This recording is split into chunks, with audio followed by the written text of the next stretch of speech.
Well, hello, Dirtfish Rally friends. Rally Catalunya 2022 is well and truly done and dusted. Luke Barry, it's been wonderful having you here with us this week. Luke, how have you enjoyed your first continental experience of the World Championship? Thank you very much, Colin. It's been a joy. I'll correct you and say it's my second, but we'll go with first. It sounds more grand as I get attacked. First with us. First with you. Well, see, that's why I was First correct. Honestly, okay, you context. give him 3 days and he thinks he's on top of it all. The first with us. Yes, first with us. Okay, there we go, Colin. I'll keep him happy. His first with us. And listen, it was Sebastian Ogier's first, wasn't it? His first win with anyone other than Julian Ingrassia. next to him. Who did he have next to him? Benjamin Veas. I'm going to keep testing him throughout this. It's been a funny old year for Sebastian Ogier. You know what? He should have won Monte Carlo. Then didn't really go his way, but he never lost anything. He never lost any pace. He never lost any ability. And my goodness me, Luke, he bossed it this weekend. He did, and we've said it to each other, we've said it to you, we've said it to him now as well, that it felt like Ogier of old. It was a throwback win, if for want of a better phrase. He took the lead on Friday, and it can't be underestimated how difficult that was for him in the wet conditions, or damp conditions, probably more accurate. But with the 7th on the road, all the pollution on the road, I know Colin doesn't like that word, but I used it. Pollution on the road, and he took the lead from there, and he just simply drove away from Cali. Nobody could beat him, and he controlled his pace from there. He was clearly comfortable in that car from the very first stage, and he just drove away. He just drove away, and he left the rest well and truly behind him. It was a vintage performance from Ogier. Yeah, it's a great word for it. It's interesting. I don't think Ogier quite believes that he's proved anything, and proved is maybe the wrong word to use, but for me this feels like a great reminder, shall we say, of what he can do, because we've seen it this year in glimpses, as you said. He's had speed, it's just not always quite panned together, various punctures, perhaps things just not quite clicked from, but here it was, as we say, it was vintage. So we had a world champion winning the first round. We've had Ogier, former world champion, winning this one. Now, Rovanperä hasn't won yet as a world champion. I know won where in you're New going. Zealand. 3 world champions winning in a year of the World Rally Championship. It'll be quite some time since we saw that last. We've had Tanak as well. Have you met? Did he win as well this year? Tanak, 4 world champions winning, former world champions in a year. Wow, but he's got to win yet, hasn't he, Rovanperä, to make that stat? He does. Worth investigating. Is it worth investigating? I think so, and the great, and we're going to do a plug here for the sake of it, but a great resource to that would be ewrcresults.com.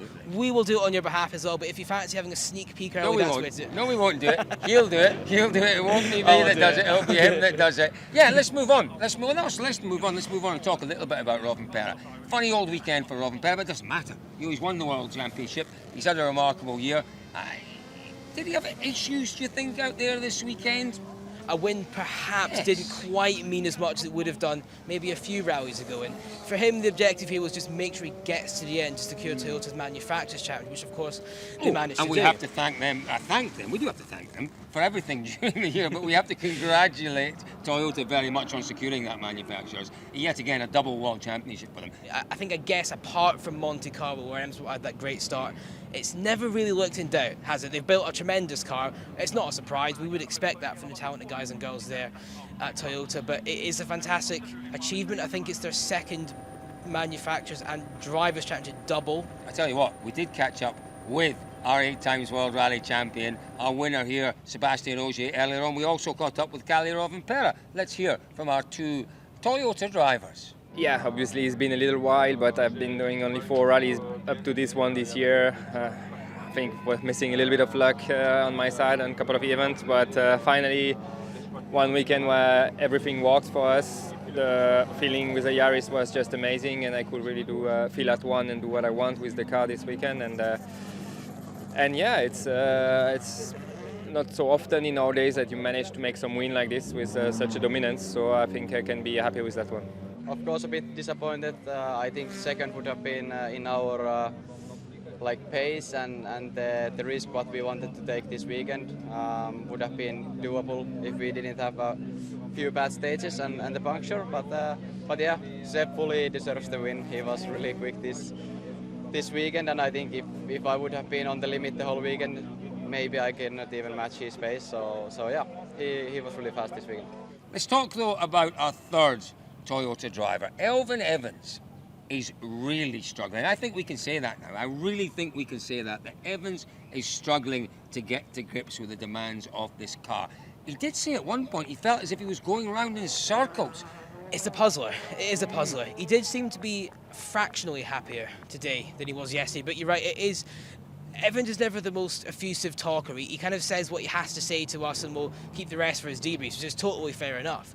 But it was interesting for him to say yesterday that he was going round in circles. What was perhaps more interesting, at least to me, was today we spoke to him and he said that we basically admitted that he's going to have to adapt himself to the car rather than bring the car to him, and points to the various things that they can't do to a Rally 1 car that they could to a World Rally car. And that's the thing, the fine-tuning there isn't quite the same. So you have to perhaps be a little bit more aggressive, hustle it, just drive through problems a bit more than maybe you did before. That's really interesting, because that also ties in with what you said to us last night. You said last night, you know, I'm struggling because I can't change so many things. In the previous generation, there was an option, a myriad of options that you could change to bring the car back to you. Takamoto Katsuta, a confidence-building weekend. Showed some great pace at times out there this weekend. Exactly what he needed ahead of his home event in Japan. Yep, confidence. People maybe don't have so much confidence in his culinary choices after the whole breakfast story, but yeah, it was. Yeah. Have a look on our Facebook page, and you'll work out what we're talking about there. But 7th place, it's not like the most exciting result on paper, but for Taka, and we said it before the rally, it almost didn't matter. What matters is he has confidence and he's happy to push in Japan, where he has to be considered as one of the favourites for at least a podium. Can we dare say more? I don't know. But on his home stage, Colin looked like he doesn't trust me again. I don't know, on his home stages, I think that he's a good shout for. He's going to give it everything, isn't he? Put it that way. Right, he's going to absolutely give it everything. And yeah, maybe you're right. Would we consider him a favourite for a podium? Not so sure. I think it's possible. I think he'll be going for it. And do you know what? A brand new rally, it's very much a leveller, isn't it, when we go to Japan? Let's move on to Hyundai. Again, great pace from Terry Neuville and a frustrated Ott Tanak. There is progress for sure with Hyundai. Every event there's progress, but there are still clearly issues with, the handling of the car, the balance of the car, the reaction of the car, that both drivers are really having to work around. And they're still achieving these results, even though those issues are still there. Yeah, it's difficult, and as you say, we're kind of hearing the same comments from drivers from each rally. You could kind of almost cut and paste what someone said a few rallies back to now, and it would still apply. Perhaps the more surprising one would be Tanak for me. He came to the end of the power stage, and he basically admitted that he wasn't doing a good enough job himself, which I haven't really heard from him so much. It's normally been something to do with the car, but he just felt he hadn't quite done it. Unusual. It is, isn't it? Really unusual, because he gives it everything. He always gives it everything. Very, very unusual from Tanak, that kind of statement. What about Danny Sordo? Well, Danny Sordo, for me, this weekend, he's told us before, I can't remember after which rally, a couple of rallies ago, talking about his future, and he said, look, okay, I've got these 4 or 5 podiums in a row, 5 podiums in a row, but, I've inherited them. I haven't, if you like, earned them on pace alone. And he said, my future will be decided on the pace, the performance that I show in Spain. Yesterday was remarkable.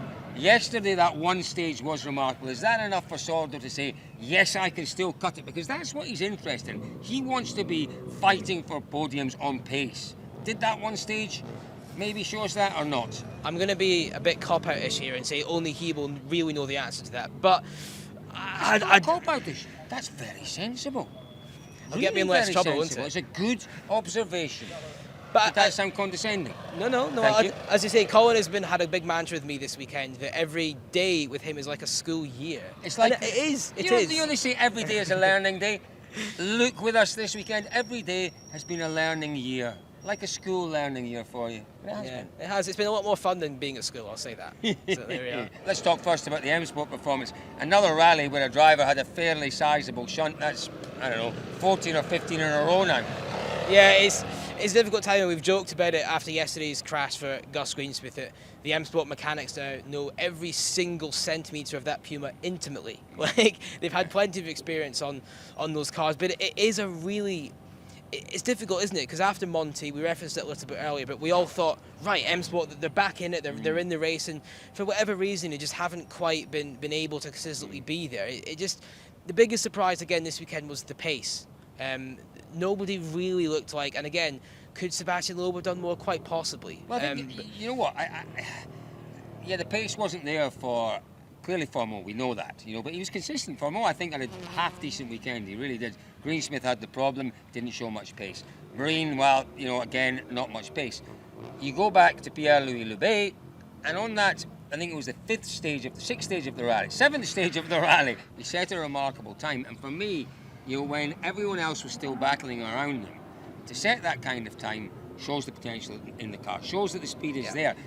I honestly think that is what Malcolm Wilson will take away from this weekend.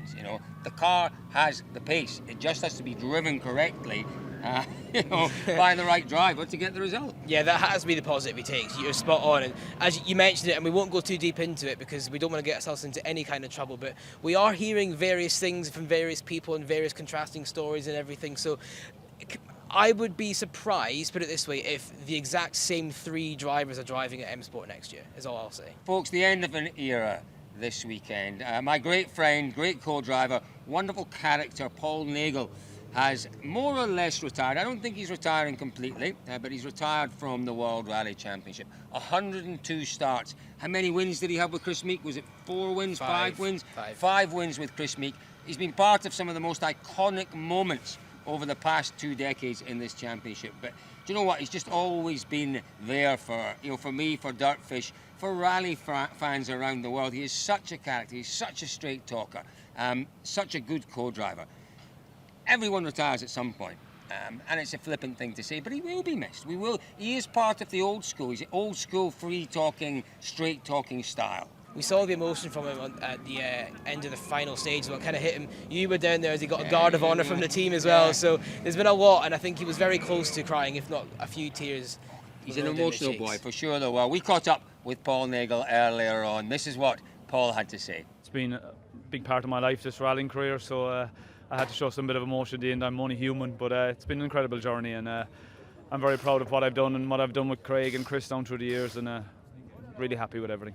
I think the kind of perception you've had really all rally, and particularly here at the end here, it just shows how much people have appreciated and loved having you as part of the championship. Sometimes you don't realise that when your head's down and you're working so hard in the car. Yeah, I didn't realise it at all this weekend. I've seen some huge support here, and there's been a lot of appreciation the last couple of days, so I must have done something right down through the years.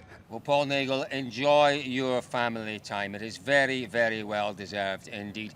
Final thought on the weekend from you, Luke. Your first event with us in the World Rally Championship on the continent. Your final thought from you on Rally Spain, on this event and the adventure you've had this week. Well, it's been a privilege for me to come out here. Normally I'm sat at home watching everything, getting all the information from these guys and writing reports, so it's been nice to actually get out. Believe it or not, it's quite a popular event for people from our part of the world. I've never been to it before, so it was nice to experience that. There's definitely a lot of fan atmosphere here, to say the least. Yeah. Well, look, Barry, it's been Barry. I've done it again. I am useless with names, aren't I? It's been a joy having Luke with us, hasn't it? He really has contributed to the Dirtfish efforts this weekend. Folks, thank you very much for joining us. Thank you very much for all your comments, all your feedback over the course of the week. There's plenty more to come. As Luke has hinted at, not quite said, but hinted at, I think we can look forward to some big news in the coming weeks. Next up, it's Rally Japan. Where'd you go, Luke, for all the news between now and Rally Japan? Now, I've heard on the grapevine that it's dirtfish.com. It is dirtfish.com.